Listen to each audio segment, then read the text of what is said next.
और एक और बड़ी खबर की ओर रुख कर लेते हैं, जो कि रायपुर से की जुड़ी हुई रहेगी। दरअसल टीएमसी सांसद के खिलाफ रायपुर में एफआईआर दर्ज की गई। केंद्रीय गृह मंत्री के खिलाफ विवादित बयान देने पर एफआईआर दर्ज की गई है। पश्चिम बंगाल की टीएमसी सांसद है महुआ मोइत्रा।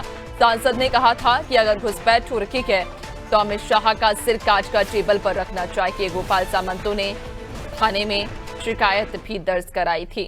तो टीएमसी सांसद के खिलाफ रायपुर में एफआईआर दर्ज की गई है। केंद्रीय गृह मंत्री के खिलाफ विवादित बयान देने पर उनके खिलाफ एफआईआर दर्ज की गई। दरअसल पश्चिम बंगाल की टीएमसी सांसद हैं महुआ मोइत्रा, जिन्होंने ये कहा था कि अगर घुसपैठ हो रखी है तो अमित शाह का सिर काटकर टेबल पर रखना चाहिए।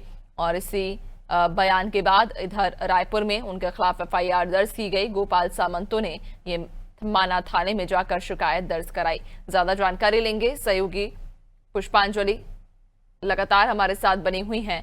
पुष्पांजलि, टीएमसी सांसद के खिलाफ रायपुर में एफआईआर दर्ज की गई। कहा जा रहा है कि अमित शाह के खिलाफ दिए गए उनके विवादित बयान के बाद अब वे मुश्किलों में घिरती जा रही हैं। जी बिल्कुल नैन्सी, एक बार फिर से जो तृणमूल कांग्रेस रहे माने यानी कि टीएमसी जो है वो एक बार फिर से घेरे में आ गई है। यानी कि जो टीएमसी की सांसद है महुआ मोइत्रा, वो उनके ऊपर जो है राजधानी रायपुर में एफआईआर दर्ज करवाई गई है। स्थानीय निवासी गोपाल सामंतो है वहाँ माना थाना में ये शिकायत दर्ज करवाई गई है। गोपाल सामंतो द्वारा ये जो शिकायत है वो की गई थी और जिसके बाद कल एफआईआर दर्ज कर लिया गया है। तो महिया मोत्रा माफ कीजिएगा, तो वो जो टीएमसी सांसद है वो अब मुश्किलों में घिरते हुए नजर आया, क्योंकि देश भर में उनके इस बयान के बाद जो है विवाद बढ़ा हुआ है। लगातार अलग अलग नेताओं की प्रतिक्रियाएं इसमें सामने आ रही है। मुख्यमंत्री विष्णुदेव साय ने भी इस पर प्रतिक्रिया दी थी कि उनका कहना पूरी तरह से गलत है, वो कहीं से भी सही नहीं है।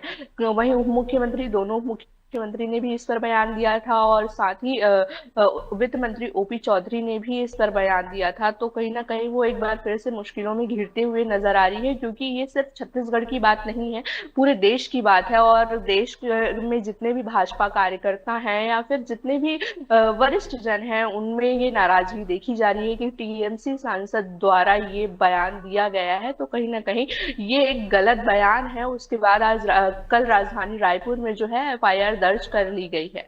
जी नैन्सी, बिल्कुल, यानी कि अब टीएमसी सांसद की जो मुश्किलें हैं वो आने वाले समय में और भी बढ़ सकती हैं। वजह है उनके द्वारा दिए गए अमित शाह के प्रति वो बयान, जिसके बाद अब उनके खिलाफ एफआईआर दर्ज की गई है और विरोध भी अब कहीं ना कहीं तेज हो गया है। बहुत शुक्रिया आपका, बनी रहिएगा और भी आगे आपसे अपडेट्स लेंगे।